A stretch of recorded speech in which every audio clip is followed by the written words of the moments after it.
celebrated for his sharp mind and impeccable order, finds himself drawn into a mystery of elegance and deceit. A single torn silk glove, delicate yet damning, hints at secrets hidden within high society. With every detail under his watchful eye, Poirot begins unraveling a crime stitched in silence. Chapter 1. The torn glove in room 306. The Hotel Vernet in Geneva was no stranger to discretion. Situated just beyond the hush of the Jardin Anglais, the old-world establishment had played host to foreign diplomats, fading royalty, and millionaires nursing broken hearts. Its velvet corridors and marble landings whispered with secrets, and on the crisp autumn evening of October 3rd, another secret began its slow, dreadful bloom. It was precisely 7:48 p.m. when the scream echoed down the east wing, shattering the quiet civility of the drawing rooms and card lounges. The source, room 306. Within 10 minutes, the night manager, an impeccably groomed gentleman named Leon Varket, had unlocked the door. With trembling fingers, accompanied by the hotel's doctor and a flustered chambermaid who refused to step past the threshold. Inside, the room was pristine, but for one terrible detail. Madame Marguerite Daventry, famed British mezzo-soprano turned eccentric arts patroness, lay sprawled across the Aubusson rug. Her head was turned unnaturally, resting against the leg of a carved settee. A crimson rivulet ran from beneath her platinum hair, soaking the delicate edge of her cream silk dressing gown. One slipper dangled from her left foot. The telephone receiver had slipped from her hand, its cord coiled like a serpent near her elbow. But what caught Leon Varchet's eye most was something stranger still: a single torn glove on the vanity, its silk sheen barely catching the lamp's light. Pale lilac, right-handed, torn at the thumb.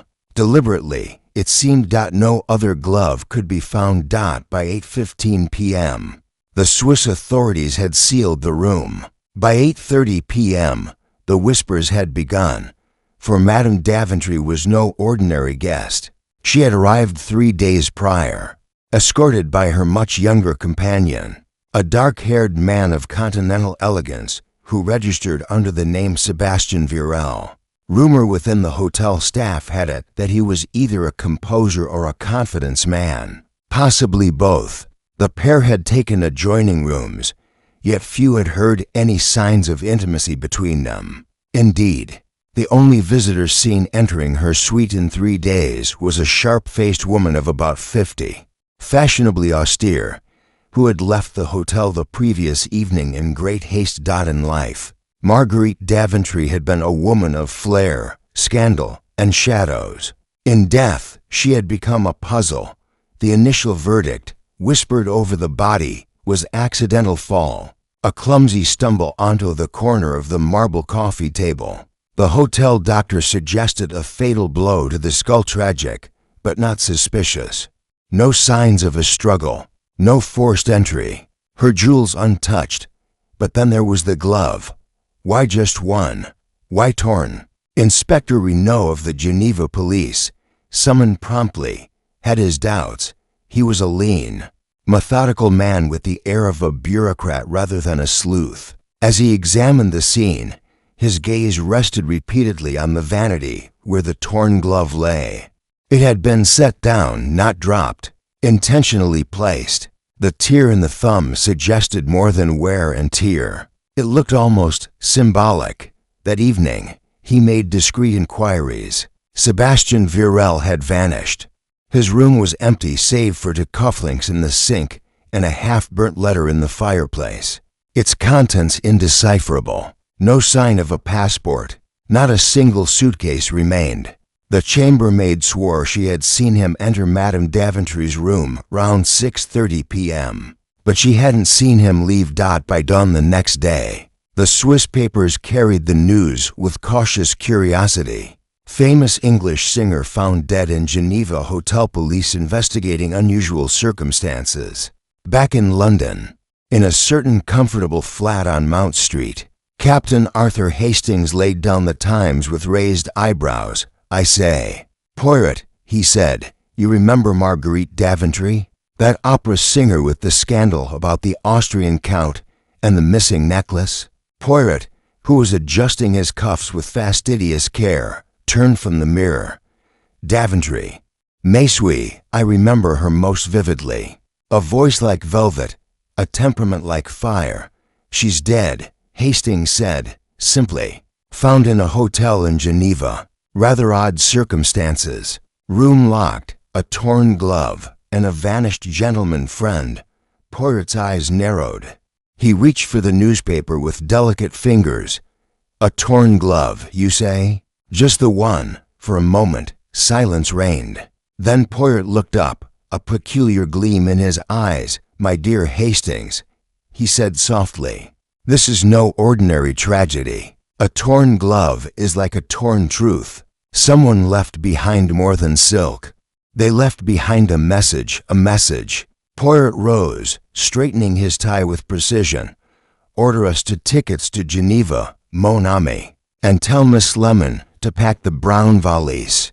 We are going to a hotel where someone has played a very dangerous aria and missed a note."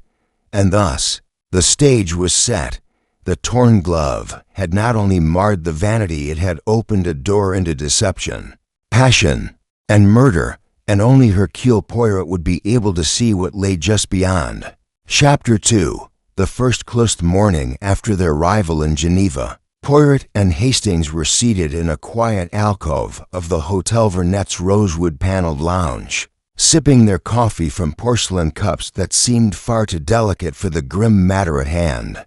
Poirot, pristine in a dove-gray suit and a boutonniere that matched his tie precisely, appeared more concerned with the balance of cream in his cup than the grisly death that had drawn them there. "Mon ami," he said at last, lowering the cup. "The Swiss. They pride themselves on order, precision.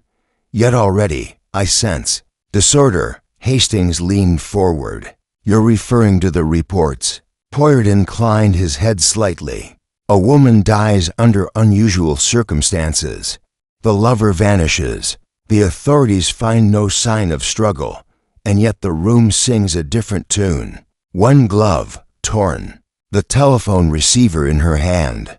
The slipper nearly off her foot." He tapped his temple. "These are not clues, Hastings, they are notes in a melody gone wrong." They had arrived that morning via the overnight train from Paris, and Poirot had wasted no time in arranging a meeting with Inspector Renaud. The inspector had agreed to a private walk-through of the crime scene. Impressed or perhaps pressured by Poirot's reputation, room 306, still sealed under police authority, was unlocked precisely at 9:15 a.m. Poirot stepped into the room with reverent care, like a man entering a chapel. Hastings followed, noting that the room was understated in its luxury, ivory and gold accents. A large writing desk and a mirrored armor near the bed. The air smelled faintly of old perfume and wilted orchids. Poirot moved slowly, hands behind his back. "The body was found here?" he asked, stopping beside the carved coffee table. "Yes," Inspector Renaud replied. "Just there, leaning against the leg. Death from head trauma. Likely accidental. No bruising on the arms or hands, no defensive wounds." Poirot knelt, examining the base of the table. "The blood. It's quite precise, is it not?" Renaud frowned. "We cleaned most of it for the sake of hotel discretion." "Ah, Tuger's law discretion," Poirot muttered. "And the glove?" Renaud gestured to the vanity. "Still there. No fingerprints. Right-hand glove only. Torn at the thumb seam." Poirot walked over and studied the lilac silk carefully. It was folded, not crumpled, as if someone had placed it deliberately.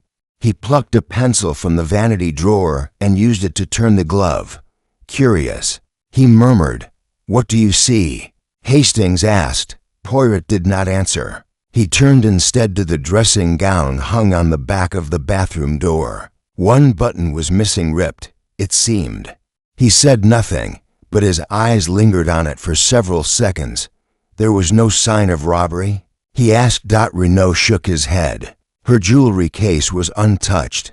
Her handbag still contained money and passports, but we did find something of interest in the fireplace. He produced a clear plastic envelope containing a fragment of burned stationery. Only a few words were legible. Cannot go on this way. He suspects. Poirot took it, his eyes scanning the smudged ink. He suspects A. Poirot paced to the adjoining door. And the man, this Sebastian Virel? Gone, vanished that same night, left behind cufflinks, an empty drawer, and a false name. No travel documents, no sightings. We've alerted Interpol. Poirot frowned, touching the edge of the door. And the chambermaid? She claims she saw Virel enter Madame Daventry's room at 6:30. That's the last time anyone saw him. No sign of forced exit. The only window was bolted from the inside. Parfait, Poirot whispered.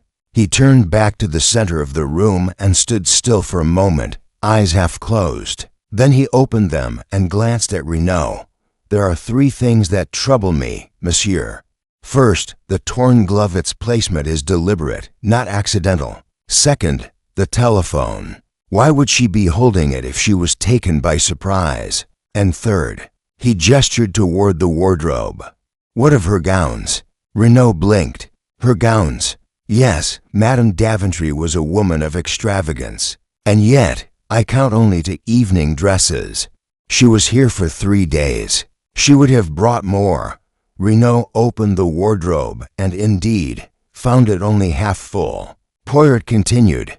She was planning to leave, perhaps, or perhaps someone else left. Hurriedly, Hastings watched, a knot forming in his stomach. But why leave one glove behind?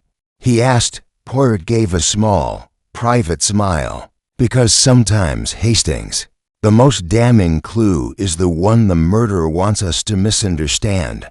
Inspector Renaud sighed. Poirot, what do you suspect? I suspect, Poirot said, that the truth is not in the blood, nor in the glove, nor in the missing man. The truth is in the timing. The timing? Yes, he said softly. The moment she picked up the phone. The moment he disappeared. The moment the glove was placed. All are moments of decision. Someone made a choice and made it too hastily. Poirot looked toward the door.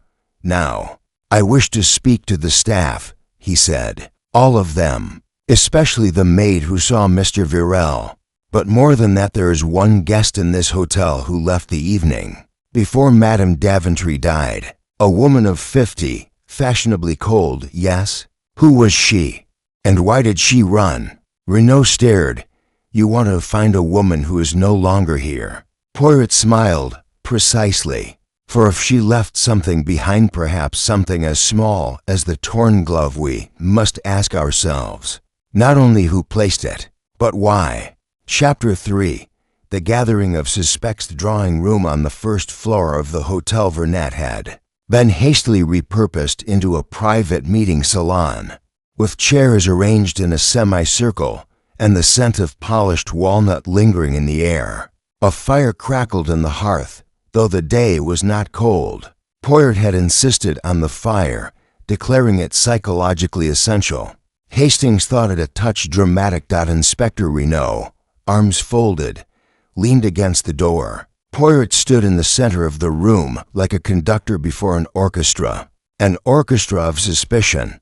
5 people had been summoned, each of them, as Poirot remarked to Hastings, connected by proximity, not yet by guilt. Yet in that quiet room, tension flowed like a subterranean stream. Miss Isabel Hargrove, the first to enter, was the very image of clipped English efficiency. A former opera manager and longtime associate of Madame Daventry, she wore a charcoal skirt suit with a mourning brooch and carried herself like a headmistress. With a secret, she greeted Poirot with a nod but avoided Hastings' gaze altogether. She was a complicated woman, she said stiffly. Brilliant, maddening, but she didn't deserve this. Edward Ned Winthrop, the second guest, slouched into the room with an air of disheveled defiance. Late 30s, with a journalist's stubble and eyes that missed nothing. He was the foreign arts correspondent for a London newspaper allegedly on leave. "I was just down the corridor," he muttered. "Room 302. I heard the scream. I've seen death before, but it was quiet, unnerving.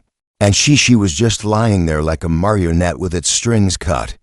Poirot tilted his head. "And what, monsieur, brings you to Geneva?" Winthrop hesitated, then shrugged. "Research. A piece on exiled musicians. Old ghosts." Colette Duprat was next, a young French soprano. Not yet famous but radiant with potential. She had met Madame Daventry during a vocal competition the previous spring. Her eyes were red-rimmed, and she clutched a crumpled handkerchief in both hands. "She promised to help me," Colette said in a whisper. "She said I had fire, that I reminded her of herself. I didn't think it would end like this." She shot a glance toward Isabel Hargrove, then looked away. Poirot noted the tension. Gerald Perrault, a retired banker from Lyon, was a portly man in his 60s with a wry smile and perfectly shined shoes. He had occupied the suite across the hall from Madame Daventry's.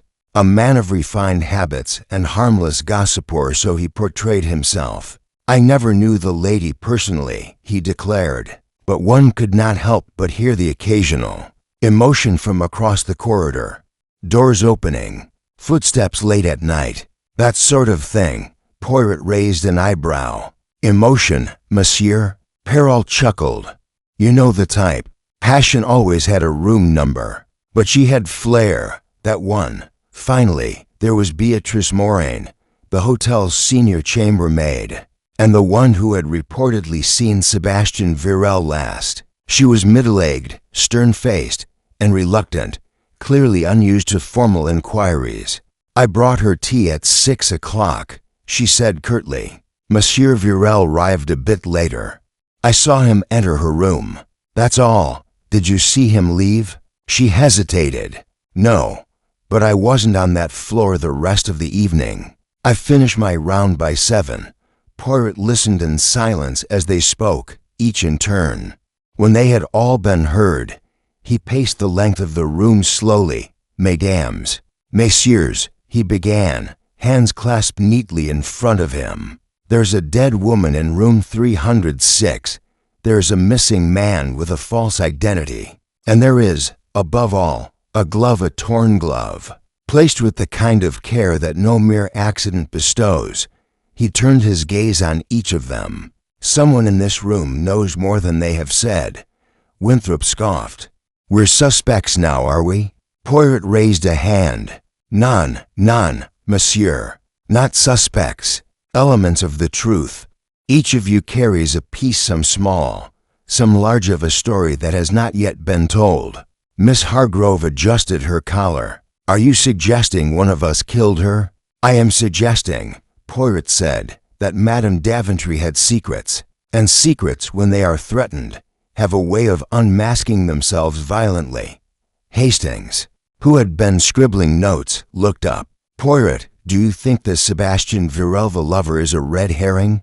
Poirot did not reply immediately. Instead, he looked to Beatrice Moraine. "You say you saw him enter the room, but not leave. Were the lights on?" "Yes," she said. "The reading lamp. She always kept it on after sundown." Poirot nodded to himself. And yet, the glove was placed with such deliberation. It could only have been by someone unhurried, someone who knew they had time. He stepped forward. "Monsieur Renaud, I ask that you quietly re-examine the hotel registry. Cross-check the arrival times. But not for Sebastian Virel. He is a shadow, and shadows vanish." Poirot turned to Hastings, his voice lowering. "No, mon ami. What we must find is not the man who vanished, but the woman who left." Chapter 4. Poirot arrives, though it was not the first time. Hercule Poirot had entered a crime scene of delicacy and confusion. His arrival at the Hotel Vernet 2 days prior had been marked by a kind of stillness, a hush that fell over the staff as if something inevitable had just stepped across the threshold. He was precisely on time, dressed, immaculately in a tailored suit of ash gray, with a white pocket square folded into a perfect triangle. Poirot entered the grand foyer not like a guest, but like a judge summoned to a private trial. His patent leather shoes made barely a sound on the marble floor, but heads turned nonetheless. He walked with purpose, as though the layout of the hotel was already printed in his mind. At his side, Captain Hastings carried a leather satchel, his gait more hurried, less composed. While Poirot exuded precision, Hastings radiated polite confusion. They were greeted by Inspector Renault in the lounge, a man who, though courteous, wore the tight expression of one who felt both grateful and challenged by Poirot's presence. "You received the police report, Monsieur Poirot?" Poirot took the offered folder with 2 fingers, as if reluctant to crease it. "Oui, merci. Though I find that reports are much like painted portraits, Inspector. They capture a likeness, but never the soul." Renault blinked. "The facts are all there." Poirot gave him a gracious smile. "Ah, but the facts, they are like crumbs left on a cloth. One must look how they fell." Their first destination had been room 306, where Poirot moved through the suite with the gravity of a priest in a confessional. He said little. He touched nothing. But he looked, not just at the glove on the vanity, or the blood-darkened fibers of the rug, but at the subtle things, the small shift in the curtain pleats, the faint aroma of mimosa perfume long evaporated from the sheets, the mirror tilted slightly off-center on the armoire. He paused near the telephone. Its cord slack. She reached for help, Poirot murmured. Or intended to. But who would she call? The police, the desk. No, not if she knew her killer. He gave Hastings a glance, which I believe she did, from the very first moment. Poirot dismissed the notion of a random burglary or accident. Non, Hastings, he had said. This was not a crime of opportunity. It was a performance. Now, 2 days later, as he sat with the assembled guests in the drawing room, his impressions from those earliest moments still lingered in his mind. For Poirot's method was always the same: impressions first, suspicions second, and truth at the last dot, and the impressions he had formed were revealing themselves already. Miss Isabel Hargrove, for instance, when Poirot had first met her in the lounge the day before, she had extended a hand with reluctance rather than grief. Her mourning was restrained, calculated perhaps too much so. "You knew Madame Daventry long?" Poirot asked her. 15 years, she replied. "We worked closely during her opera years. Later, I helped with her charitable foundations and her personal life." She was complicated, Hargrove said. Trust did not come easily to her. She had enemies. She created them often. Poirot had noted the phrasing. Had enemies. Past tense. Curious, no. Edward Winthrop, the journalist, had greeted Poirot with guarded amusement. "So, the famous Belgian sleuth arrives. Will you need a magnifying glass?" Poirot had chuckled. "Non, monsieur. I prefer to magnify with the little gray cells." Winthrop's wit masked something else, a nervous energy. During their conversation, he'd tugged at his collar and checked his watch twice. That meant one of 2 things. Either he was late for something, or he was hiding something he hoped time would erase. Colette Duprat, the singer, had been the most openly emotional. Yet, when Poirot asked where she had been at the time of the murder, she answered without hesitation, "In my room. Room 318. Alone. Did anyone see you?" "No," she admitted. "But I did nothing wrong." Poirot had nodded politely, though he made a mental note. Truth is never defensive unless it is protecting something else. And then there was Gerald Perrault, the retired banker. Poirot had watched him closely as he recounted what he'd heard that night. Perrault spoke confidently, almost with relish. Yet there was something to practiced in the rhythm of his words to rehearsed.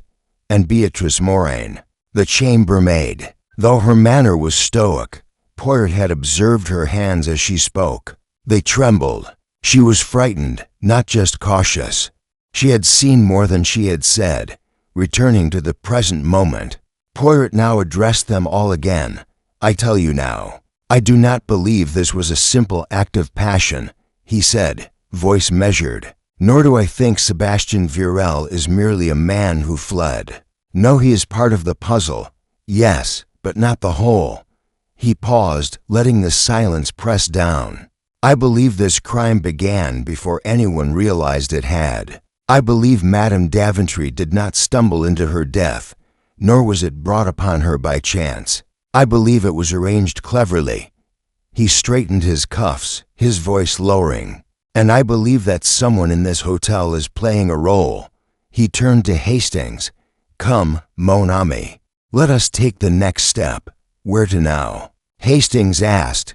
Poirot smiled thinly. "To the past, Hastings. Always, the motive is buried there." Chapter 5. Initial interviews begin. Sky above Geneva turned overcast as Poirot began his first round of private interviews, as though the weather itself mirrored the veil of secrets draped across the Hotel Vernet. He requested the use of the small music room at the end of the corridor, a quiet chamber with a grand piano that had not been tuned in years. The room's acoustics, Poirot claimed, were excellent for listening not just to words, but to what lay beneath them, the truth. "Hastings," he murmured as they entered, "often speaks most clearly in silence, one by one." The suspects were invited in, none under formal suspicion, yet all under Poirot's relentless scrutiny.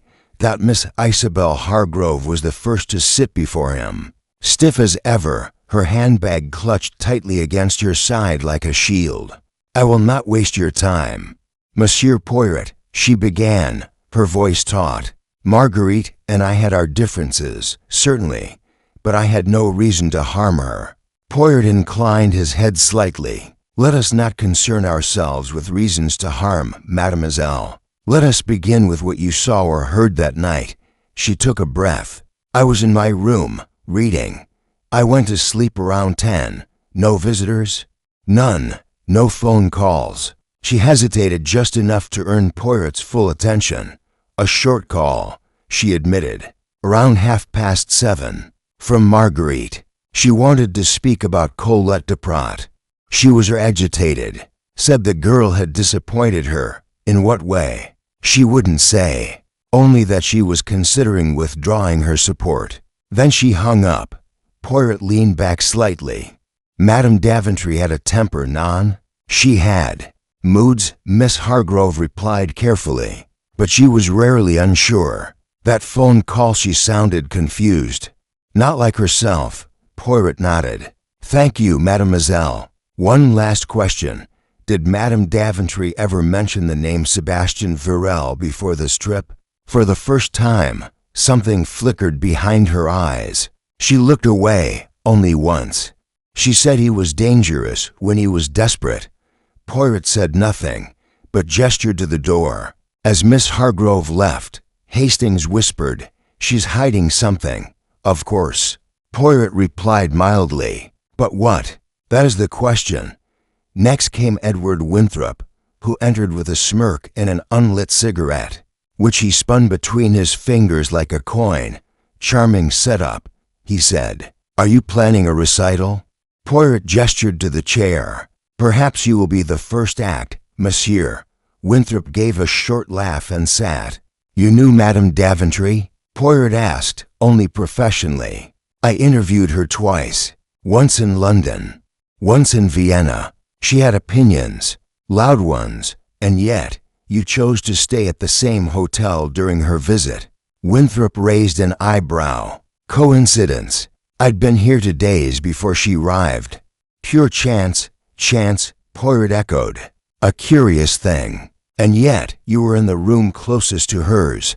I requested it. I like that part of the hotel. Fewer children." Poirot folded his hands. "Tell me, what did you hear the night of her death?" Winthrop paused. "A crash, around 8. Then silence. I thought she dropped something. She was fond of dramatic entrances and exits. I thought nothing of it until I heard the scream. Who screamed? I don't know. A maid, I think. I looked out, saw people gathering. Poirot narrowed his eyes. And did you ever see Sebastian Virel? Winthrop grinned. Now that is a name. Sounds like a film villain. No, I never saw him. Not to my knowledge. But I did see someone leave her room the day before. Poirot sat forward. Yes, a woman. Older, sharp features, chic. She looked angry. She stormed down the hall with a suitcase. I thought you was her manager. You did not mention this before. No one asked. Poirot said nothing, merely waved him out. Colette Duprat was next, nervous, tearful, and far too eager to appear helpless. I adored her, she whispered. She was everything I dreamed of becoming, and yet, she told Miss Hargrove she was disappointed in you. Colette's eyes widened. No, that can't be true. She said she believed in me. Poirot remained silent, watching her closely. You had a private lesson with her the afternoon of her death, yes? He asked. Yes, in her suite. She corrected my phrasing in the Habanera. Then she said I lacked courage. Poirot tapped his fingers. Did you argue? She raised her voice. Said I was weak. That I let men distract me. Men? Colette looked down. She may have meant Edward. He took me to lunch once. Poirot leaned forward. Did you see anyone enter her room after you left? Colette shook her head. No, I didn't want to look back. Poirot nodded. Very well. Merci, mademoiselle. Lastly came Gerald Perrault, who took the seat with a relaxed sigh. An odd business. Monsieur Poirot, I doubt I can help. Let us see. You said you heard movement that evening. Did you recognize any voices? Perrault shrugged. I heard footsteps, to people talking, then silence. Not much to go on. You heard two voices? Yes, a man and a woman. The man's voice was deeper, French accent, but not locally. Poirot narrowed his gaze. And you are certain it was not the hotel staff? Absolutely. I've stayed here often. I know their rhythm. Poirot folded his arms. Merci, monsieur. That is, most helpful. As Perrault exited, Poirot stood and turned to Hastings. Do you see, mon ami? The puzzle is beginning to reveal itself. Hastings blinked. Reveal? We only have contradictions. Poirot smiled gently. Exactly. And contradictions are like cracks in a mask. Through them, one may glimpse the truth.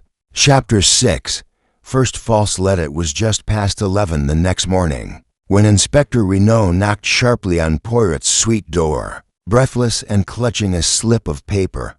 Something's come up, he announced without preamble. We found a signature. Poirot, who was engaged in aligning his cravat pin to precisely match the arc of his lapel fold, turned with interest. Ah, a signature, you say? From the hotel registry, Renaud replied, holding out the slip. Room to 111. A Miss Celeste Vernier. Arrived 2 days before Madame Daventry. Checked out the night before the murder. No forwarding address. Hastings looked up from the armchair, where he had been trying to make sense of his scribbled interview notes. That must be the woman Winthrop saw leaving the corridor, the one who looked angry. Indeed, said Poirot, accepting the paper and examining the signature with a quiet hum. And Vernier is not a name one chooses by accident in Geneva. She gave me a French passport number. Renaud added, It's false, bien sûr. Poirot's fingers danced over the name. Have you located her belongings? Only a room service tray and a torn page from a program booklet. No clothing, no luggage. She wiped the room clean. A woman who covers her tracks, Poirot murmured, but who still left a clue. Why check in under a false name unless one intended to observe someone unnoticed? Renaud frowned.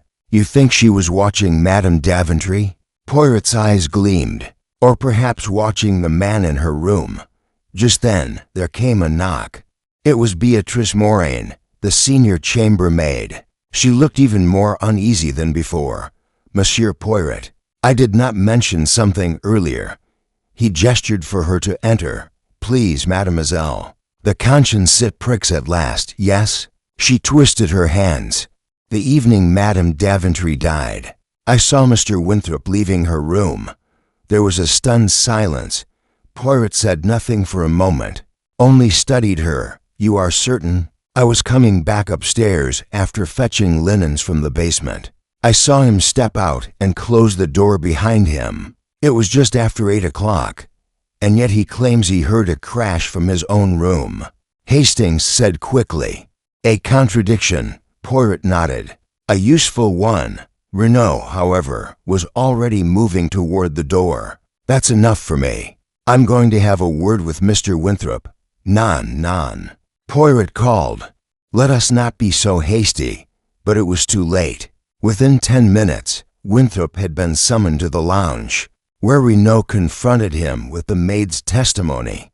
Winthrop didn't deny it. Yes, I was in her room, he admitted coolly. We argued. About what? Renaud snapped.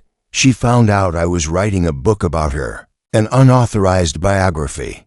I'd been gathering stories for years. Her affairs, her finances, all of it. She was furious. Said I betrayed her. Threatened to sue. Poirot stepped closer.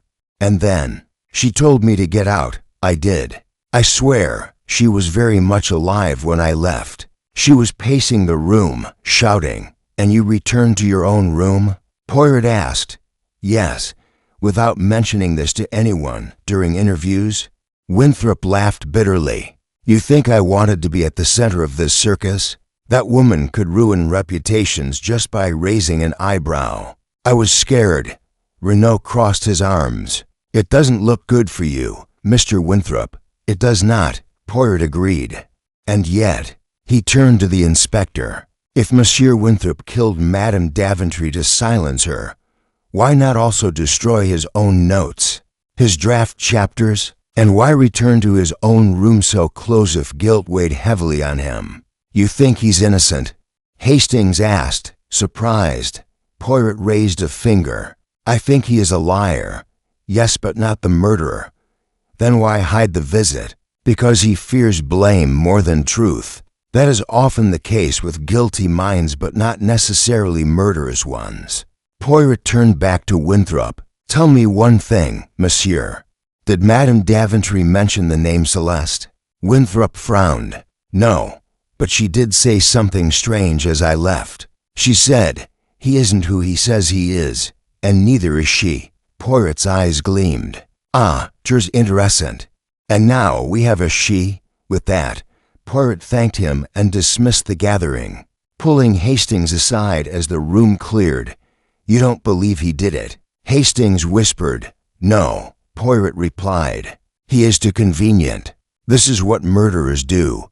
Hastings, they plant confusion and vanish into the space left behind. But then who? Poirot tapped his chin. We must think. Mon ami. Winthrop admits to the biography. He had access to personal truths. What if someone feared being exposed in that book? Someone close. Someone in her confidence. Miss Hargrove? Perhaps. Or someone else. A woman scorned. A lover displaced. A protégé with ambition. Poirot turned toward the window, where clouds gathered low over the lake. There's another piece still hidden, he said softly. Something beneath the torn glove. Beneath the false name, beneath the timing of a scream that came too late. He glanced at Hastings with a knowing look. Now we wait. The murderer will feel the noose tighten, and when they do, they will make a mistake. Chapter 7. The Psychological Gamut. Next morning, Poirot began the day in a peculiar manner. He had requested that each of the remaining guests, Miss Hargrove, Mr. Winthrop, Dr. Marchand, and Lydia Flaubert, be invited, one by one, to share a private cup of tea in the conservatory overlooking the mist-laced lake. It is not interrogation. Hastings, Poirot explained calmly as they waited for the first guest. It is psychological chess, tea and manipulation. Hastings asked. Poirot smiled. Exactement. Let us see who shifts beneath the weight of small pressure. First came Miss Hargrove. Sharply dressed in dove gray, her hands tight on the saucer as she sat. She sipped once, set the cup down, and glanced at Poirot warily. "I understand you've requested me." "Monsieur Poirot?" "Oui, mademoiselle. Merely a friendly chat. A woman of such distinction as yourself, surely you observed more than you've let on." "I've told everything I know. Caroline was a troubled woman, but I had no idea someone would actually harm her." Poirot gave a small nod. "And yet, mademoiselle, you disliked her, no?" A pause. Her mouth twitched. She was difficult, impossible to please. "But that hardly makes me." Poirot held up a hand. None. I merely mean to understand. People are not murdered by accident. Someone wanted her dead. Someone with motive. And access." She frowned. "Access? You knew her routines, her preferred wine, her tendency to leave her door ajar during her late evening rituals." Hargreaves' eyes narrowed. "What are you implying? That someone who knew such patterns could easily approach?" Without suspicion, a tight silence fell. Poirot leaned forward just enough to unsettle. "You did not like being replaced by Dr. Marchand, did you? Not in the will. Not in her affections." Miss Hargrove stood abruptly. "I think I've indulged in this enough. Good day, Monsieur Poirot." As she left, Poirot turned to Hastings. "She is rattled, yes, but too proud to conceal true fury." "No, Hastings, not her." The second guest was Winthrop, who slouched into the chair with evident distaste. "Another round?" he muttered. Poirot offered him tea with a precise ceremony. "I find that tensions steep like leaves, Monsieur Winthrop, until their flavor becomes unmistakable." Winthrop smirked, though his eyes flicked toward the exit. "Look, I told you everything. I lied about the timing, yes, but I didn't kill her. You risked your reputation for that book," Poirot said mildly. "Perhaps your freedom, too. She was threatening to sue me. You think I'd kill her for that?" Poirot stirred his tea. "She also threatened others. Perhaps someone whose secret was buried within your manuscript." Winthrop hesitated. "I don't know. There were many names she gave me. Old friends, enemies, lovers. But I never used real names, none, even when the truth would sell more copies." His gaze hardened. "I wrote with care, Poirot. Caroline and I, despite everything, understood each other." Poirot leaned forward. "Then tell me, monsieur, do you know Celeste Vernier?" Winthrop's brow creased. "Celeste? No. Should I?" Poirot studied him carefully. Not a flicker of deception. "No," he said slowly. "But she may have known you when Winthrop left." Poirot remained silent for some time, staring into the steam rising from his teacup. Next was Dr. Marchand. He arrived fresh from a morning jog, sleeves rolled up, casual as ever. He took the tea with a smile. "You think I had something to do with this?" he asked, laughing lightly. "Caroline could be ruthless, but she wasn't someone I hated. She was amusing. You were cut from her will," Poirot said softly. "I didn't care about that. We'd grown distant long before she made the changes." Poirot tilted his head. "And yet you remained her companion, at events, at the hotel. She liked the image of us. I played along. Nothing more." "Then tell me, monsieur," Poirot said, voice sharp as a scalpel. "How did you afford a new medical research grant in Zurich last month, one worth nearly 500,000 francs?" Marchand's smile faltered. "That's private information, which I obtained from an old colleague of yours. So unless you explain, I may assume." "Blackmail?" Marchand stood. "I don't have to explain myself. I'm not on trial. Not yet," Poirot said gently. "But a lie, no matter how dressed, is still a lie." Last came Lydia Flaubert, wearing a somber expression and a dark velvet coat. She sat silently, fingers folded on her lap. Poirot poured her tea with quiet care. "Mademoiselle Flaubert. You saw Madame Daventry as an idol, yes?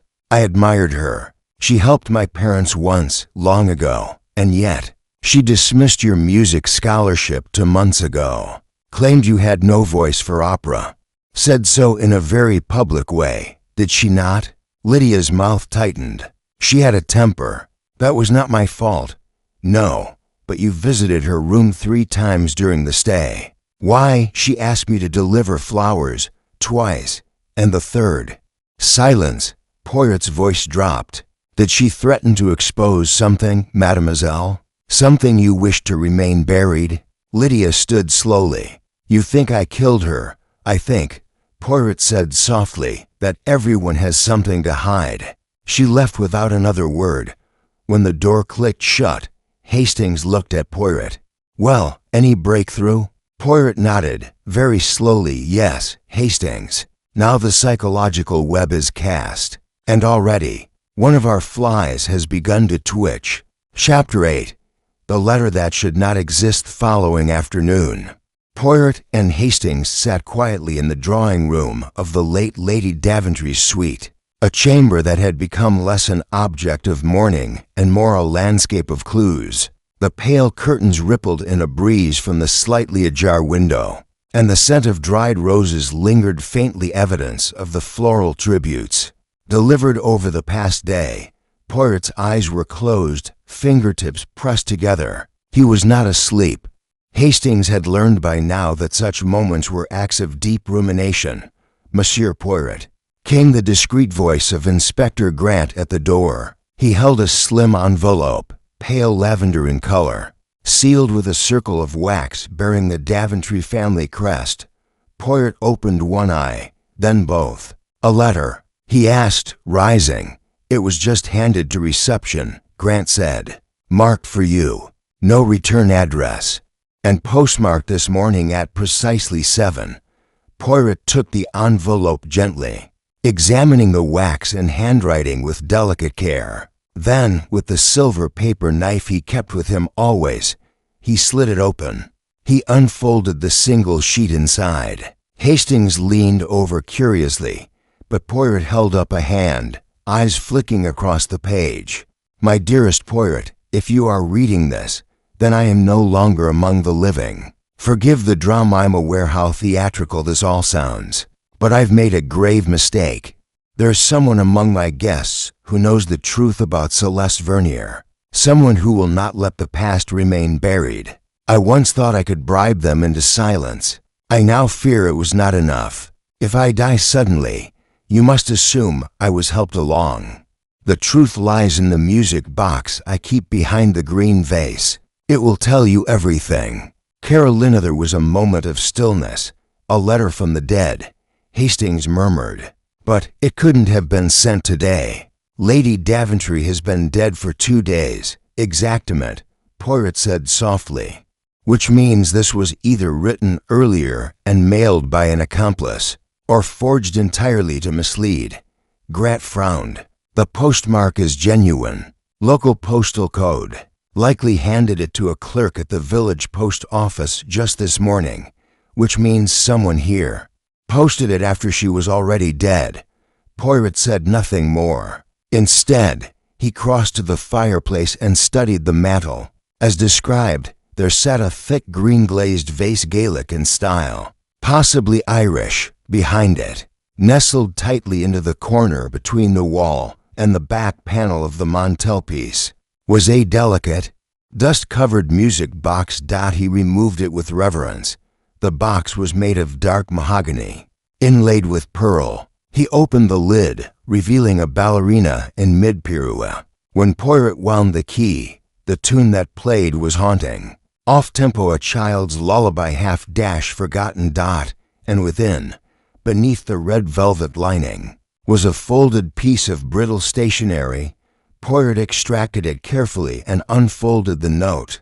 Celeste Vernier, born July 12, 1903, daughter of Henry Vernier.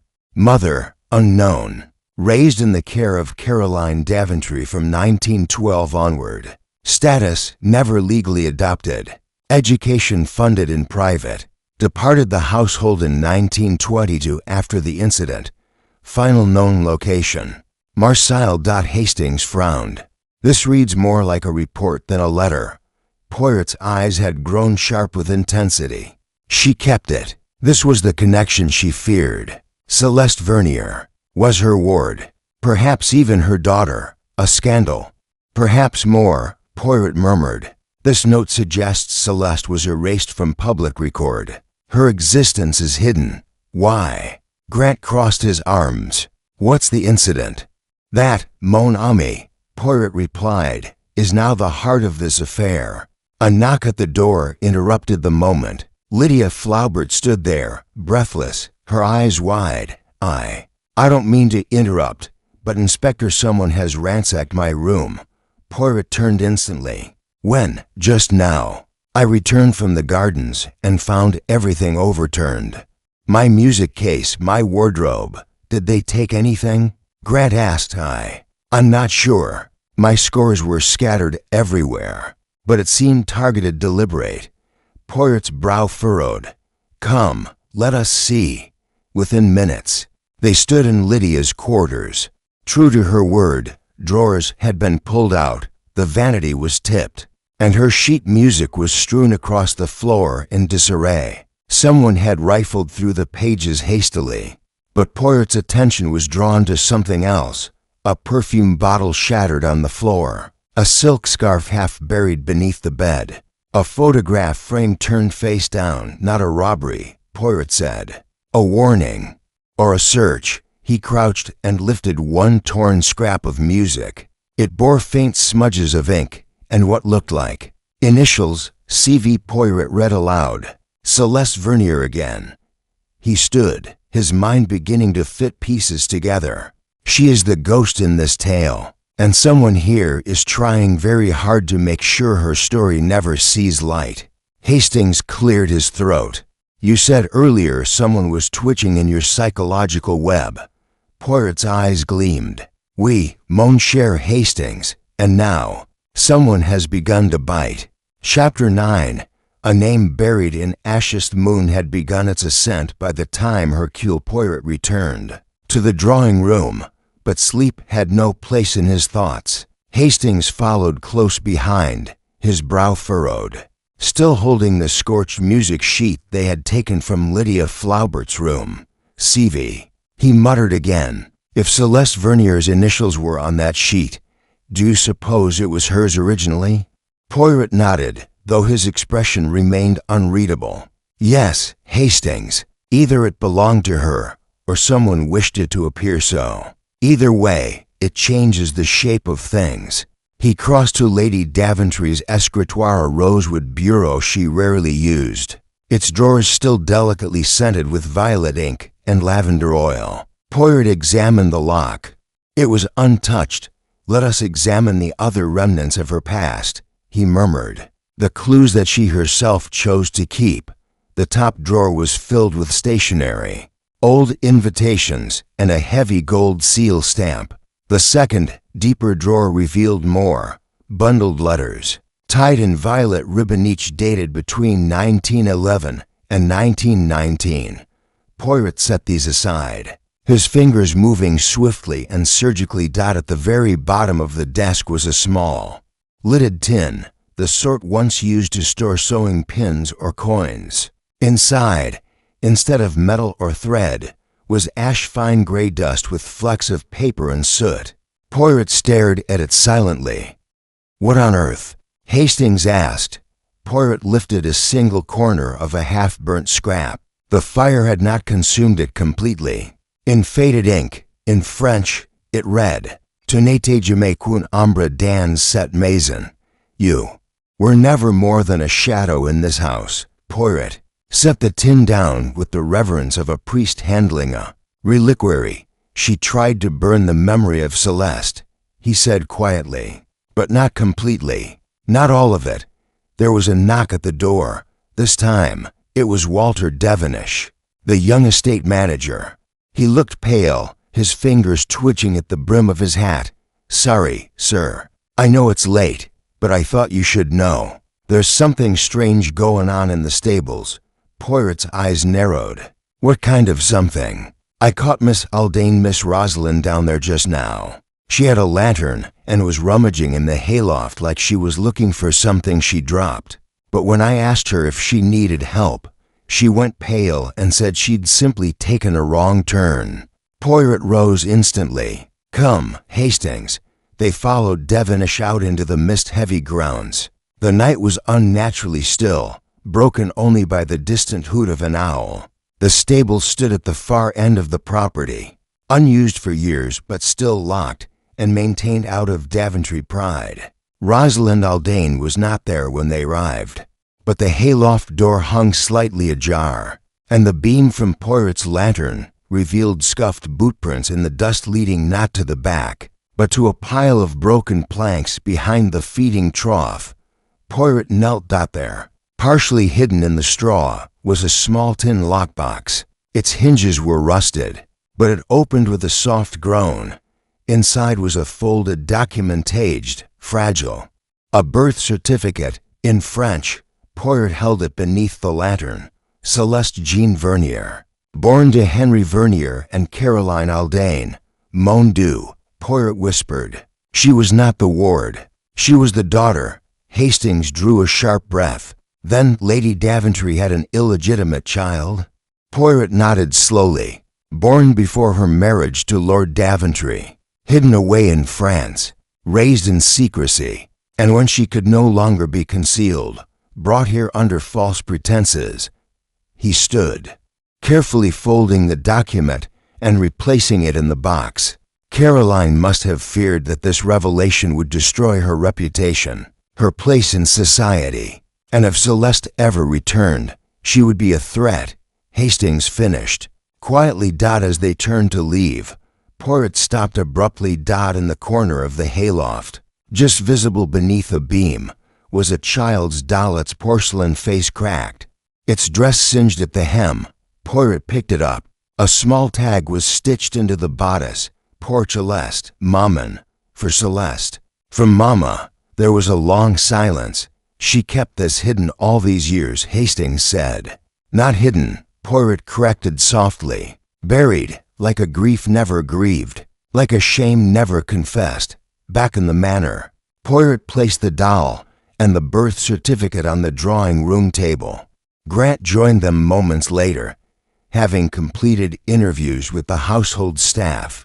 "You were right," he said grimly. Someone was in Lydia Flaubert's room not long before she arrived. The window latch had been pried loose, and there were fresh boot scuffs outside in the ivy bed. Someone who feared what Lydia might reveal, Poirot said, or feared she would stumble upon the wrong thing. Grant gestured toward the box. "What's that?" Poirot handed him the birth certificate. The name of the true scandal. The name Lady Daventry took to the grave, and someone else is still willing to kill to keep buried. Chapter 10. The missing portrait next morning brought a chill that clung to the estate grounds. Like an old rumor, clouds pressed low over the Daventry manor, and the usual hush of the halls had deepened into something colder, an awareness that secrets, once buried in ivy and ash, were beginning to stir. Poirot stood in Lady Daventry's private sitting room, which had been left untouched since her death. No servant dared clear it. Dust shimmered across the velvets, and the fireplace was filled with last winter's ash.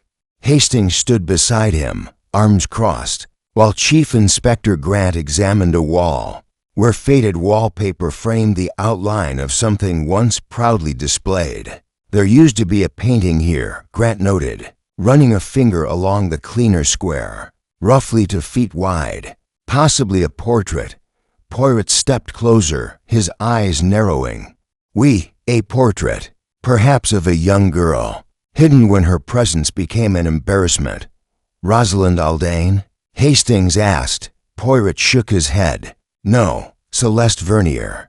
He reached into his coat and withdrew the birth certificate recovered from the lockbox. Caroline had it here once, perhaps as a private indulgence or a symbol of guilt. But at some point, it vanished. Grant's brows furrowed. "And you think this missing painting is important?" Poirot tilted his head. "It is not just a painting. It is evidence, a depiction of the face someone wants erased from history. the face that may yet be recognized. Just then, Walter Devenish arrived. Having been summoned by Poirot earlier that morning, he removed his cap, awkward but respectful. "You said you had a question, Mr. Poirot?" Poirot gestured to the empty wall. "Do you recall what once hung here?" Devenish frowned, eyes flicking to the faded outline. "A painting, yes. A girl in a white dress, if I remember right. Long dark hair. I thought it was Lady Rosalind as a child, but—" He hesitated. "Mais non," Poirot said softly. "It was not Rosalind. It was Celeste." Devenish looked startled. I didn't know she had a sister." Poirot offered him a kind look, then steered the conversation further. "Do you know when it was removed?" The young man scratched the back of his neck. "A few years ago, just before Lady Caroline took ill. I remember helping Mr. Blodgett move some pieces into storage. That one was created separately, like it was important." "Storage," Poirot repeated. "In the west attic?" Devenish nodded. "That's right. Merci," Poirot said. "You've been most helpful." The west attic was a place few in the household had reason to visit. It was cluttered with heirloom trunks, furniture under sheets, and the scent of cedar and forgotten paper. Poirot led the way, lantern in hand, Hastings and Grant following closely behind. They opened crates one by one, until at last Hastings lifted the lid off a wooden box marked with old French shipping stamps. Inside, wrapped in canvas and linen, was a gilt-framed portrait. Poirot peeled back the fabric. A girl stared back at them, around 14. Pale blue eyes, dark curling hair, a high forehead, a rosebud mouth, and the faintest smile that felt somehow haunted. "She looks like—" Hastings stopped. "Yes," Poirot said, gently. "She resembles Lydia Flaubert." Grant studied the canvas. So, Lydia wasn't simply a tutor with connections to the family. She was Celeste's daughter. Poirot nodded. "And now, the reason for Lydia's presence becomes clearer. She came not only for employment, but for answers, for pieces of a life her mother never fully explained. And someone here knew who she was." Grant said grimly, "Or guessed it. Enough to strike first." Poirot studied the painted face one last time, then turned to Hastings. "There is one more person we must speak to, someone who has remained curiously silent, yet watches everything." Hastings raised an eyebrow. "Who, Mrs. Garrow?" "The housekeeper." Mrs. Garrow was waiting when they returned. A trim woman in her 60s, she bore herself like a sentry, eyes sharp, spine stiff, and mouth always one breath from disapproval. "I know why you've come, Mr. Poirot," she said without greeting. "You want to know what I saw?" Poirot inclined his head. "I trust your silence so far has not been feared, but something more difficult, loyalty." She gave a long, slow nod. "Lady Daventry wasn't always kind, but I served her for nearly 4 decades. I cleaned up after her mistakes, and I promised I wouldn't let the past drag her name through the mud. But someone has already died." Grant said, "Miss Flaubert. That promise may cost others their lives." Mrs. Garrow's hands trembled slightly, but she spoke clearly. "I knew Celeste. She was a quiet girl, always watching, never quite belonging. I saw her and Lady Caroline argue in this very house when she was 17. Then she was gone." "You knew she had a child?"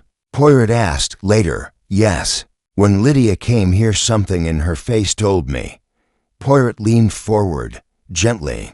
"Did Lady Daventry know that Lydia was Celeste's daughter?" "I believe she suspected," Mrs. Garrow whispered. "She started locking her door again at night. That's when the nightmares returned." Poirot stood. "She feared retribution," he said softly, "and someone else feared exposure." He paused, then looked to Hastings. "The portrait, the certificate, the glove, all point to one truth still hiding in this house." And in that moment, Poirot's eyes flashed with quiet certainty. Chapter 11. The gloved hand returns. A gray drizzle fell over the Daventry estate. dulling the stone pathways and whispering against window panes as Poirot, Hastings, and Chief Inspector Grant reconvened in the library. The fire had been recently lit, crackling with damp logs, but its warmth did little to lift the oppressive hush. Shadows clung to the corners of the vast room, as if reluctant to yield their secrets. "I received your message," Grant said as he stepped into the chamber, removing his overcoat and brushing droplets from his shoulders. "You found something?" Poirot motioned toward the hearth. "None. Something was meant to be destroyed, but as always, the fire does not quite finish the job." Kneeling at the fireplace, Hastings used the iron poker to sift gently through the blackened embers. "There," he said after a moment, lifting a fragment of scorched silk between the fingers. "Glove, torn at the wrist, just like the one discovered in Lydia's room." Grant took it from him, inspecting the damage. "Left-hand glove. The other was right hand, wasn't it?" Poirot nodded. "Indeed." "And more interesting still, look closely along the seam." Grant squinted, then turned to Poirot. "Blood." Poirot retrieved a magnifying glass from his pocket and handed it over. "Not much, barely enough to see. But it is there, dried and drawn into the fibers." Hastings frowned. "So we have both gloves now. A matching pair, belonging to the same person, or planted," Grant added. Poirot remained by the fire, arms folded. "It tells us two things. First, that someone feared this glove being discovered. Second, they feared it enough to burn it." He paused. "And third, it was burned here, in the family's private library, where only members of the household and their trusted staff have access. It is no accident." Grant rubbed his jaw thoughtfully. "You think the killer returned to the scene of the crime?" Poirot tilted his head. "Not necessarily. Perhaps they never left." Just then, the door creaked open and Rosalind Aldane entered, her face pale but composed, as always. Her eyes moved swiftly from Grant to Poirot, and then to the remnants in the hearth. "You found it," she said softly. Poirot did not look surprised. "You recognize the glove, mademoiselle?" She hesitated, then stepped closer. "I saw it once, in my mother's things, years ago. I believe it belonged to Celeste." Poirot studied her with narrowed eyes. "Curious that you should mention her now, when so little has been spoken of her." Rosalind's hands clenched. "Because I was forbidden. Even as a child, I sensed something. Hushed, something that hovered around Mother like a ghost. She kept a portrait of Celeste once, hidden in her dressing room. I only glimpsed it once." She paused. "I was jealous of her," she confessed, "even though she was gone. I think, perhaps I still am." Hastings and Grant exchanged a glance, but Poirot merely nodded. "Jealousy is a common emotion," he said gently, "but it is rarely the motive we first suspect." Rosalind turned toward the fire and stared at the coals. "Do you think Lydia knew she was related to us?" "She knew," Poirot said, "but she also sought answers. And when she came here, she was met not with honesty but with fear. Someone feared what her presence would reveal." She nodded slowly, then turned and left the room without another word. Grant let out a breath. "She's holding something back." Poirot replied, "but not malice. Her jealousy is old embedded, not active. She is not our murderer." He moved toward a small writing desk in the corner of the room and opened its drawers with deliberate care. "We must now consider something vital. Whoever killed Lydia had to be familiar not just with the estate, but with its history. Someone who understood the relationships hidden beneath the surface, and who could manipulate them." Hastings crossed the room to the bookshelf, scanning the spines. "And what of the gloves? Surely a woman's accessory?" "Not exclusively," Poirot said. "The glove, while delicate, could have belonged to a man with smaller hands, or even a woman using someone else's garment to disguise her involvement." Grant leaned against the mantel. "We've circled every suspect and returned to the same five: Rosalind, Devonish, Mrs. Garrow, Mr. Blodgett, And of course, Lydia herself if it were suicide. Poirot raised a finger. Ah, but we forgot one more. He turned. Mr. Ambrose Vernier. Grant blinked. Celeste's old suitor? He hasn't been seen for years. Poirot's expression darkened. Precisely. Yet the glove we found in Lydia's drawer bore the initials AV embroidered in silk thread. The other, burned, bore none. But the pair is matched by stitching and fabricage. Grant straightened. You think he's involved? I think, Poirot said softly, that he never truly left this house. Or at least, he left something behind. Chapter 12. A visitor at dusk afternoon storm had matured into an oppressive dusk, where the rain no longer poured in torrents, but hung in the air like breath from a forgotten god. The Daventry estate, muffled beneath clouds and creeping mist, looked more like a mausoleum than a manor. Inside, Poirot stood by the tall drawing-room windows, eyes sharp, watching the gravel drive below. Hastings joined him, teacup in hand, though he hadn't taken a sip in some time. A letter delivered by hand, Poirot said without turning. No markings, no return address, and delivered in silence. Yes, Hastings replied, tapping the envelope Poirot had placed on the table beside him. Very strange. Do you think it's from Vernier? I suspect so, Poirot murmured. Though it is not proof. It is, as always, merely an invitation to think. The clock in the hallway chimed 6, and then, from the hall, the butler's voice, a visitor, Miss Aldane. All occupants of the drawing-room turned. Rosalind, who had been sitting in the corner armchair reading a book she clearly hadn't turned a page of in 20 minutes, stiffened. Who is it? She asked quietly. The butler hesitated, his composure shifting only slightly. Mr. Ambrose Vernier. Miss Rosalind's book dropped with a soft thud to the carpet. Poirot looked instantly to her, his mind sharpening like a blade. Mademoiselle. It would seem the past comes to visit. She stood slowly, smoothing her skirt with trembling hands. I don't understand. I thought he had died. Poirot moved past her gently. No, mademoiselle. Merely vanished perhaps into guilt or shame. We must now see which. Ambrose Vernier entered a moment later, ushered in by the butler and cloaked in damp wool. He was taller than Poirot had imagined, with a refined, almost noble bearing. His face, once likely quite striking, was now lined with time and marked by heavy eyes, a man burdened by more than age. He paused upon entering, his gaze sweeping the room and settling not on Poirot, nor Hastings, nor Grant, who now entered behind, but on Rosalind. You are just like her, he said. His voice was soft, almost reverent. Celeste, Rosalind did not move. Vernier turned at last to Poirot. You are the detective. Hercule Poirot. Poirot inclined his head. At your service, monsieur. I know why you summoned me, Vernier said. Though I had hoped it would not come to this. Poirot gestured to a chair. Then please, enlighten us. The silence surrounding Celeste and Lydia grows louder each day. You have come, so speak. Vernier sat down slowly, placing his soaked hat on the floor beside him. Celeste and I were to marry. It was arranged discreetly, but the family, Sir Reuben, especially refused to accept it.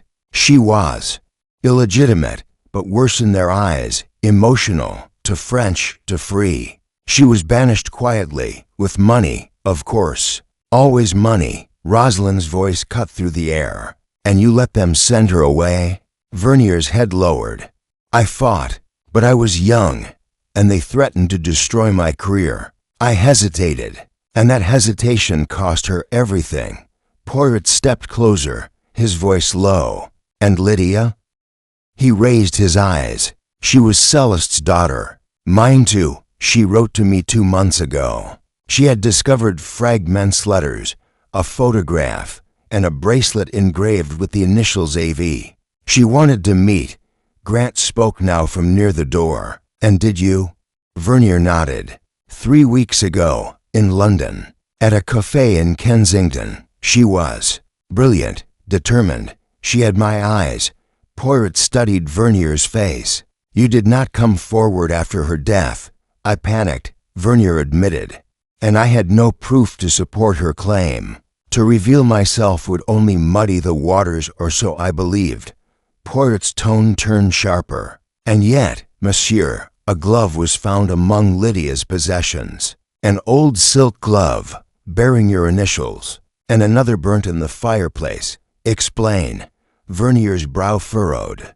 Gloves? I haven't worn gloves like that in 20 years. Poirot's eyes narrowed. So someone planted them either to frame you or to divert us. Vernier fell into silence. It was not a silence of guilt but of dawning horror. Wait, he said suddenly. Celeste, when she left, she took nothing, but she always kept one pair of gloves. A gift from me, monogrammed. Hastings blinked. You think someone found them? Poirot's voice was soft now. Or perhaps someone never forgot them. Someone who once saw Celeste wear them. Someone in this house. A heavy silence followed Dot, and then Rosalind whispered, Mother. All eyes turned to her. She must have kept them. Celeste was her half-sister, after all. Even if she denied it publicly, she might have hidden a keepsake. Poirot nodded slowly. And someone found that keepsake. Someone who used it. Someone who wished to ensure Lydia's death remained a closed door. The room chilled despite the fire. Ambrose Vernier stood. Then you believe her death was murder? Poirot turned toward the window once more. Yes, and the glove, Monsieur Vernier, is no longer evidence of your guilt but of the killer's fear. Someone sought to silence the past. And now, we must draw them out before they strike again. Chapter 13. The portrait in the attic following morning dawned gray and indifferent, as though the skies themselves were undecided on whether to mourn or merely watch. Breakfast at the Daventry estate was a muted affair. Conversation was spare. Forks clinked lightly against porcelain, and the air was heavier than the eggs and toast served upon it. Poirot, dressed immaculately as always, declined his second cup of coffee and instead gestured toward Hastings. Mon ami, shall we take a walk? I believe there is something in this house that requires our attention. Hastings looked up, surprised. Where to, Poirot? Poirot folded his napkin. The attic. It was Rosalind who led them. She seemed distant, her earlier strength dimmed by Vernier's arrival the night before. She had spoken little to him, and Poirot had noticed the trembling in her hands as she passed him in the hall. The attic hasn't been touched in years, she said as they ascended the narrow staircase, the old wood creaking beneath their steps. Mother used to come up here sometimes, but after her stroke, it remained locked. Poirot glanced at the padlock on the narrow door at the top. It was aged, rusted, and gave way with a single tug of the key. The attic greeted them like a memory dust-filled and thick with forgotten breath. Cobwebs clung like old grudges to the beams, and long-covered furniture slept beneath yellowing sheets. Hastings wrinkled his nose. Good heavens, the smell like old ink and mothballs. Poirot smiled faintly. Indeed, Hastings, a room of secrets always smells like this. They began to look slowly. Poirot's hands touched nothing, but his eyes saw everything. Boxes labeled in thin handwriting, crates of old books, tarnished silver frames, and then, against the far wall, half shrouded in a canvas sheet, was an upright object too tall to be furniture. Rosalind approached it and hesitated. Her fingers curled around the cloth. I think this was covered the year Father died. With one motion, she pulled it free. A portrait stared back at them. It was of a woman dark-haired, with pale eyes, high cheekbones, and a mouth caught somewhere between melancholy and defiance. The painting was skillfully rendered, with the artist's initials, A.V., marked in the bottom corner. Celeste, Rosalind whispered. Hastings let out a breath. Good Lord, the resemblance to Lydia is uncanny. Poirot studied it carefully. This was painted by Vernier. Rosalind nodded. He was an artist before he became a teacher. He painted this when they were courting, I believe. Poirot stepped forward and examined the back of the frame. Carefully, he lifted the painting from the wall and tilted it gently searching dot, and then he found it taped to the back. Hidden beneath a yellowed sheet of backing paper was an envelope, thin, unmarked. Poirot slit it open with care and withdrew a folded sheet inside. It was a letter, written in a feminine hand. Rosalind read over his shoulder as he unfolded it. Ambrose, if you are reading this, it means you came back. I could not stay where I was not wanted. But I never regretted Lydia, not once. She was bright and brilliant, and she knew what she wanted. If only this house were not filled with so many locked doors and bitter hearts. She might still have a place here. I leave this here because I have no one else to tell. The day I left, I saw Maureen burn a letter addressed to you. I confronted her. She slapped me, told me I was a stain they could not scrub clean. I know she hated me more than Father ever did. If something happens, look here. They won't look here. This house is built on silence. Celeste Jocelyn's hand went to her mouth. Mother burned a letter to him? I had no idea she hated Celeste so. Poirot folded the letter with care. Hatred, mademoiselle, often does not shout, it whispers. It lingers, and sometimes it passes from one generation to the next. He turned toward Hastings. Do you not see, mon ami? Lydia's discovery of this portrait, of her likeness to it, might have been her first step toward unraveling the truth. And perhaps she found this very letter. Perhaps she read it, and then someone killed her to stop her from telling more. Hastings murmured grimly. Poirot nodded. Yes, this portrait was not only a painting, it was a mirror. And a mirror, when placed before those who live in denial, becomes a threat. Rosalind stepped back from the canvas. She must have come up here, Lydia, perhaps during one of her long walks through the house. She had a key to nearly every room. Poirot considered this. Then we must find out who followed her, who feared what she saw from below. The sharp ring of the telephone echoed through the empty halls. They descended quickly, reaching the main foyer just as the butler placed the receiver down. He turned to them, pale. It was Inspector Vernal. The postmortem is complete. Poirot's brows lifted slightly. And she was poisoned, sir. Not by the tea that day but days before. A cumulative dose of atropine. Rosalind stared. Atropine. But that's used for eyes, for nerves, or found, Poirot added quietly, in deadly nightshade. Hastings blinked. Nightshade. You mean someone fed it to her gradually, without her knowing? Poirot nodded, eyes darkening. Yes, someone very close. Someone who smiled as they served her. He looked toward the staircase, as if seeing into a shadowed memory. And now, Hastings, it is no longer only a question of why she died, but who chose the slowest way to silence a truth. They could not bury. Chapter 14. The belladonna teat was nearly midday when Hercule Poirot, cane in hand, summoned Mrs. Willow, the housekeeper, to the drawing room. The sunlight had crept in tentatively, casting a pallid sheen over the room's furnishings. It did not warm the space, it merely revealed its corners. Mrs. Willow entered, her hands folded before her, the silver of her hair tightly pinned and her uniform impeccably starched. You sent it to me, Monsieur Poirot? She asked with the guarded patience of someone accustomed to both grief and suspicion. Indeed. Madam, Poirot replied, motioning her to sit. There is no need to be alarmed.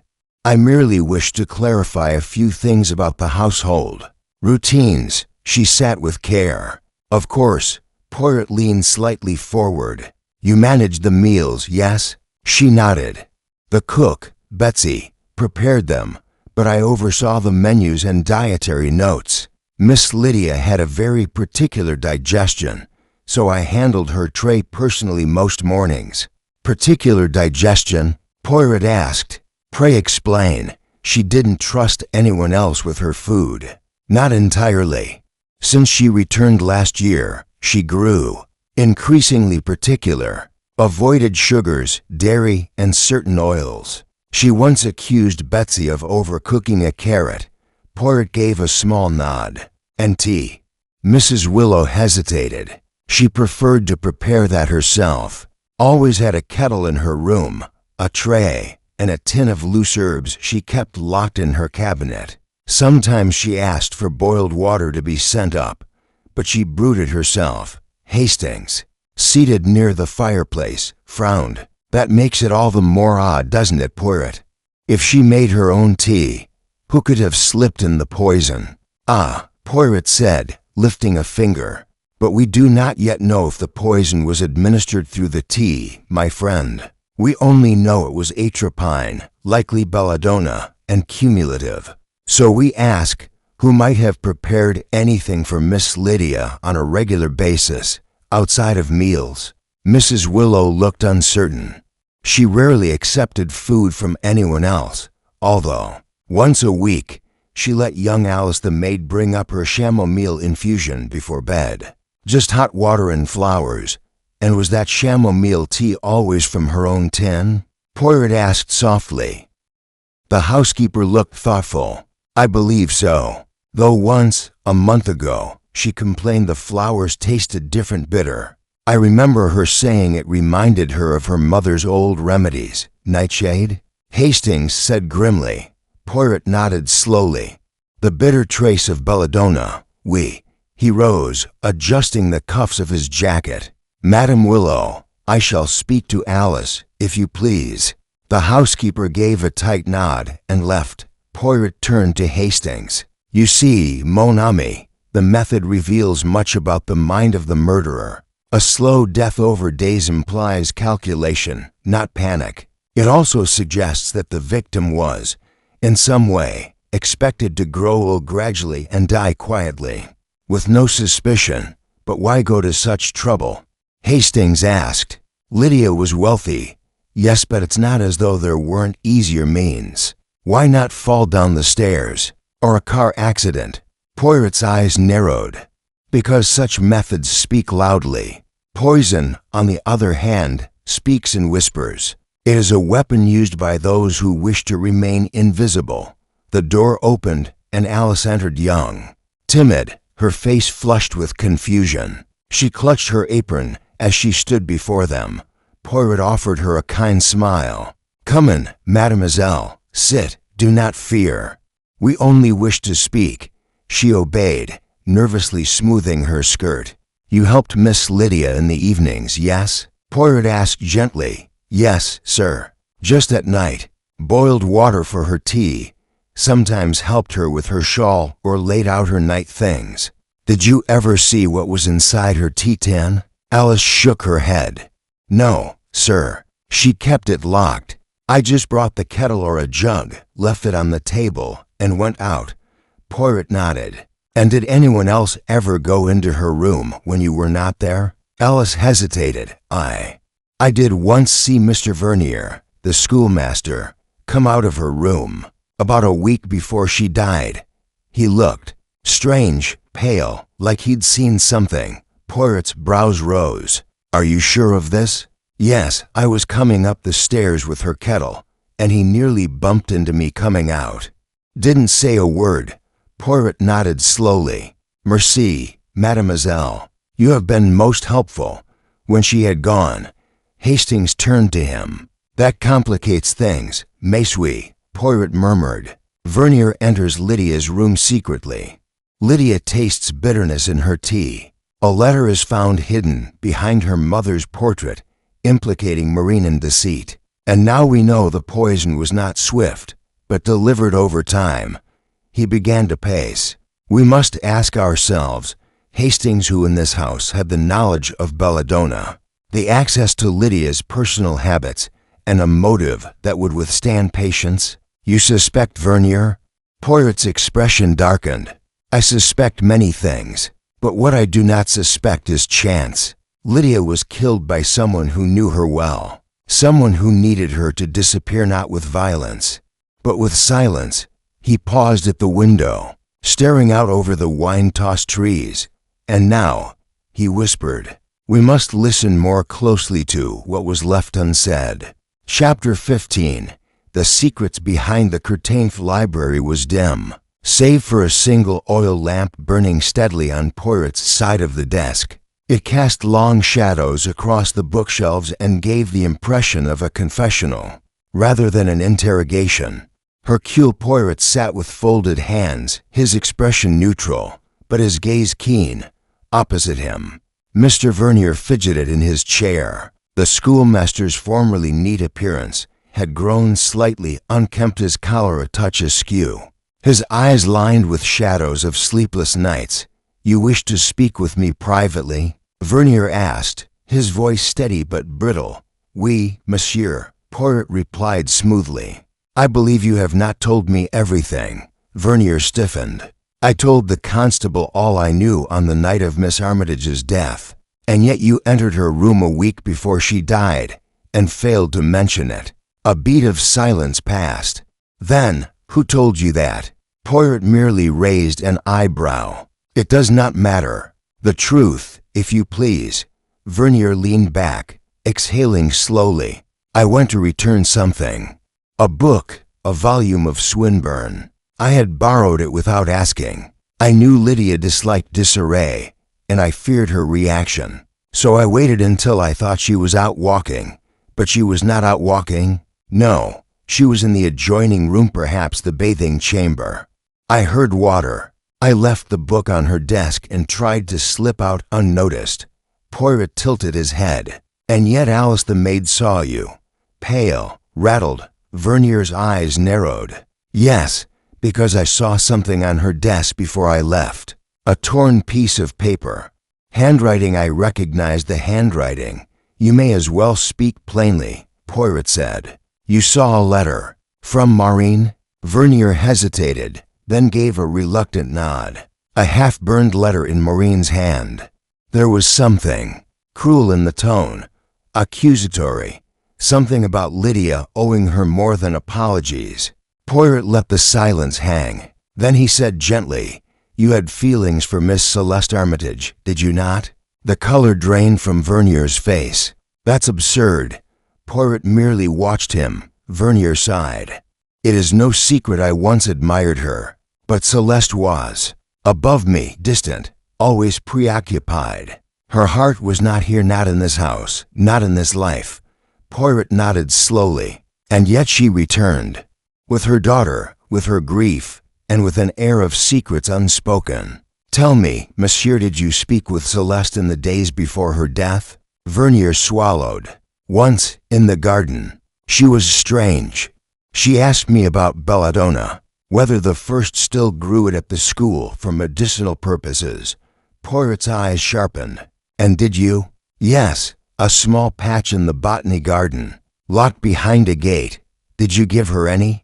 No. His voice trembled. I refused. I thought she meant it for herself. Her eyes were tired, her spirit flickering. Poirot rose and moved to the window. You refused her, but someone else did not. Belladonna entered this house, entered Miss Lydia's tea. And you, monsieur, stood between multiple histories, Celeste's, Maureen's. Lydia's, and watched them collide. I didn't kill Lydia, Vernier said quietly. No, Poirot agreed. But you saw what others missed. Tell me, what did Celeste say in that final conversation? Vernier hesitated. She said that something was about to come undone, that she'd tried to protect someone, but perhaps she had only made things worse. She said the truth, when it finally arrived, would burn. Poirot returned to the table. And the truth, monsieur, is patient. It does not rot. It waits behind curtains, beneath silk gloves, inside letters tucked behind portraits. A pause. Did you know Lydia kept a diary?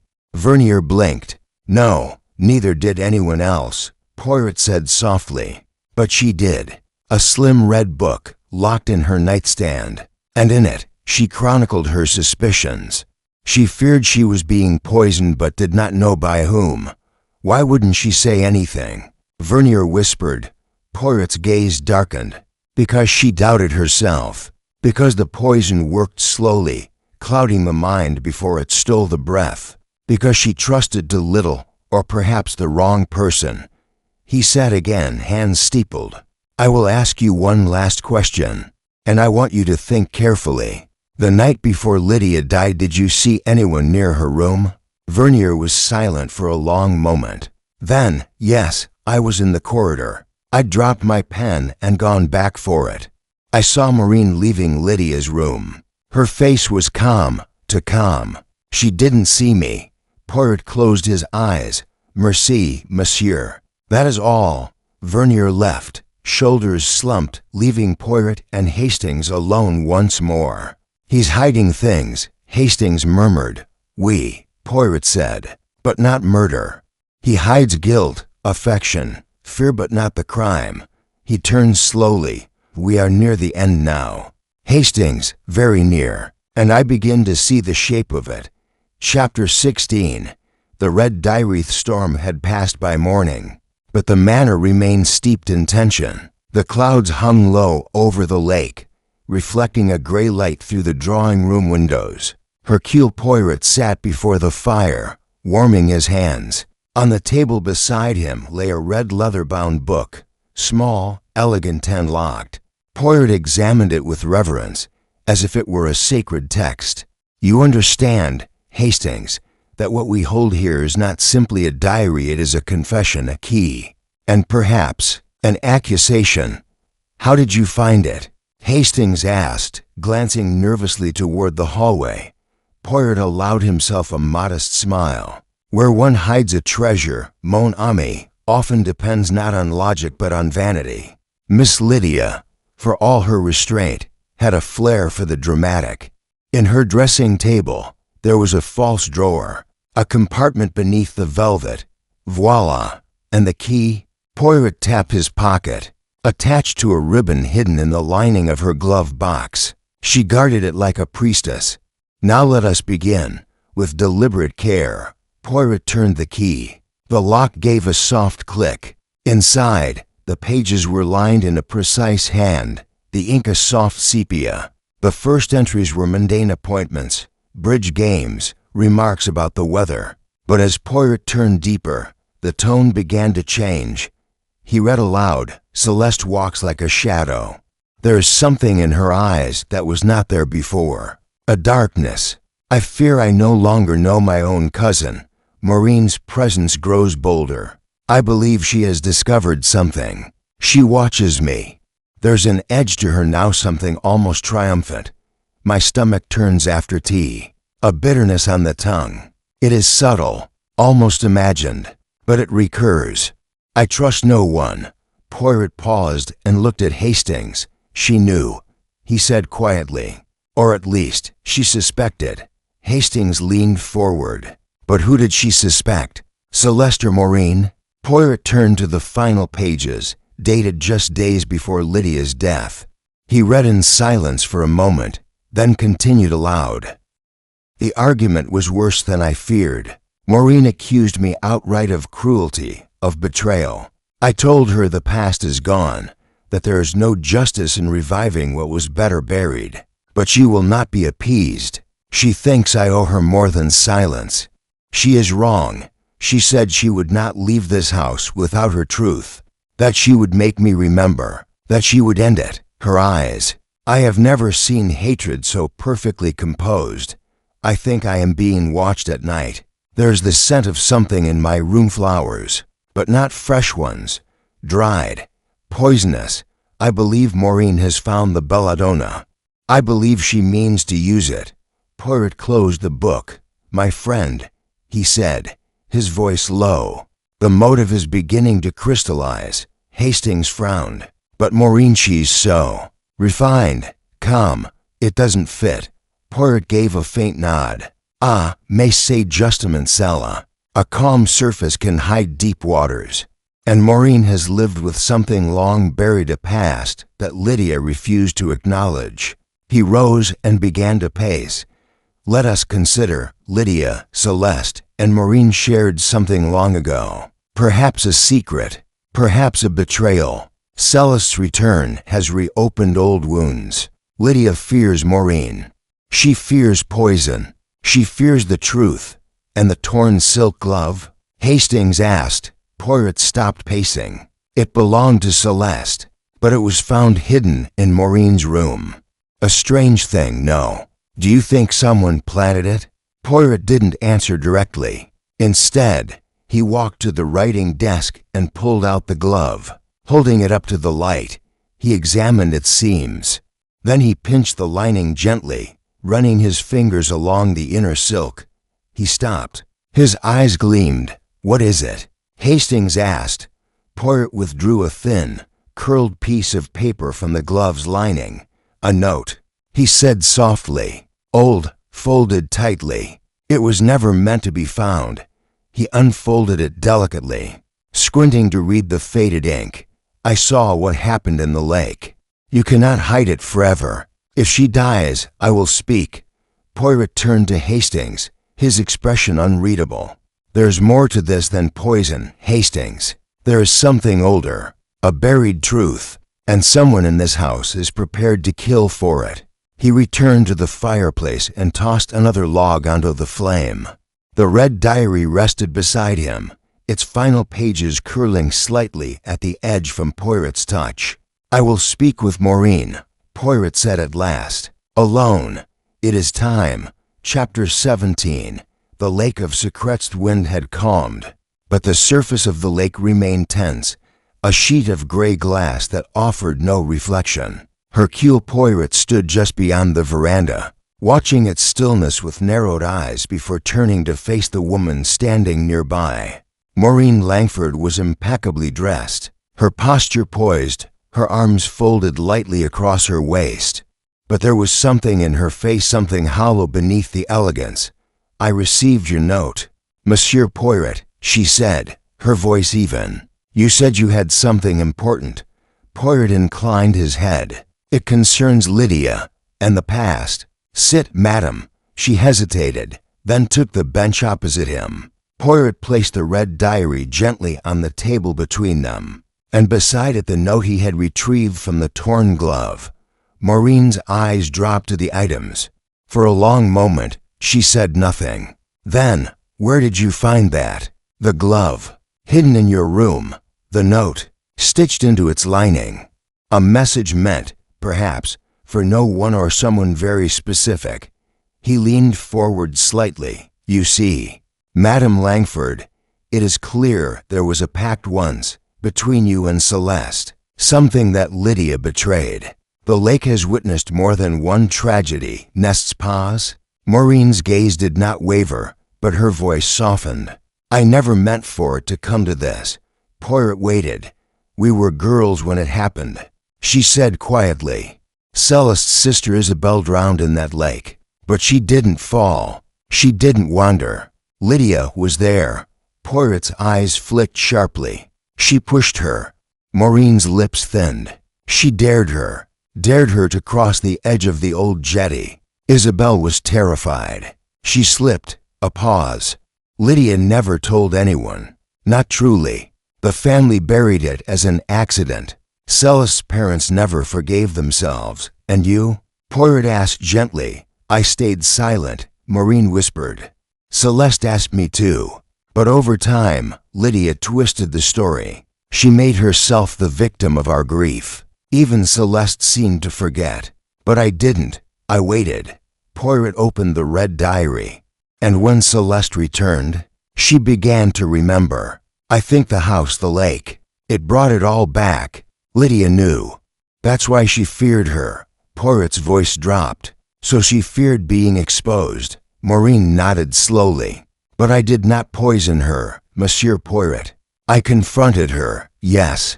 I wanted her to admit the truth to Celeste. But I never meant for her to die. Poirot studied her carefully. Then who, madam? If not you? Maureen's reply came low, almost breathless. There's one thing that doesn't make sense. Lydia had stopped taking her tea, but she did take the lavender cordial, the one Celeste makes herself. Poirot's eyes flashed with revelation, but he masked it with a slow nod. I thank you, madam, he said, rising. You have told me what I needed to hear. as he walked away from the lake. Poirot's mind stirred with clarity. The cordial, the glove, the diary, the secrets once drowned beneath still waters had begun to surface, and he now saw the shape of the murderer's shadow standing clearly behind them all. Chapter 18. A Cordial Invitation. Guests gathered in the drawing room once more, but this time, it was Poirot who commanded the air with finality. The French windows had been drawn open, letting in the gray light of an approaching storm. No one spoke. Each person wore the expression of someone bracing for impact. Poirot stood near the fireplace, one hand resting upon the red diary, the other holding the fragile glove. "My friends," he began, "the threads of this case have been tightly knotted through time, through memory, and through betrayal. But the great advantage of the methodical mind being is that all knots, no matter how tangled, can be undone." He turned to face Celeste Dubois, who sat apart from the others, her expression unreadable. "Madame Dubois, it was you who prepared the cordial that Lydia drank the day before her collapse, was it not?" Celeste gave a slight nod. Poirot's voice was calm, almost gentle. "You alone knew that Lydia had stopped taking tea, and so you offered her the lavender cordial. A small, familiar comfort one she would not suspect." A murmur spread through the room. It was not the tea, Mzamas, nor the food, nor even the glass from which she drank. It was the cordial infused, not just with lavender, but with a precise tincture of monkshood. Celeste looked up, slowly. "You're very clever, Monsieur Poirot. I am also very thorough," he said quietly. "I found the monkshood in your herb garden, removed in haste, but not entirely. And then there was the note stitched into the lining of the glove, hidden away long ago." He turned the glove outward. "It reads, 'She killed Isabel. I saw her push. Forgive me for staying silent. It was your sister's name, was it not?" Celeste's face stiffened. "You did not remember it clearly at first," Poirot continued. "But once you returned to the lake, the memories stirred. And Maureen Langford, she confirmed what you had tried to forget. That Lydia dared Isabel into danger and let her drown. You weren't supposed to find that glove," Celeste said softly. Poirot tilted his head. "No, but fate like guilt has a curious way of surfacing." Colonel Bainbridge stood, his voice tense. "So she poisoned her, out of revenge." Poirot raised a hand. "Yes and no. Revenge, perhaps, but not blind rage. This was not a crime of madness. It was a ritual, quiet, measured. She waited until Lydia was alone, until the house had turned against her, and then she offered peace. In a glass, Celeste's voice was barely audible. She never wept, never showed remorse. Not for Isabel, not for anyone." Poirot met her gaze. "But you did. You mourned her twice, once as a child, and once again as the woman who remembered." Inspector Grange stepped forward. "I'll have to take you in, Miss Dubois." Celeste rose with unexpected calm. "I understand." Poirot stepped aside, allowing her to pass. As the door closed behind her and the inspector, the room remained hushed. Maureen Langford stared at the floor. "She did what I never had the courage to do." Poirot turned, addressing the room one last time. "Justice is not always blind.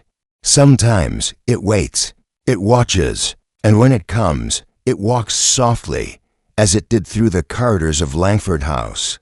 But make no mistake, it always arrives." He paused, brushing a speck from his cuff. "As for Hercule Poirot, he prefers tea without poison, and truths without delay."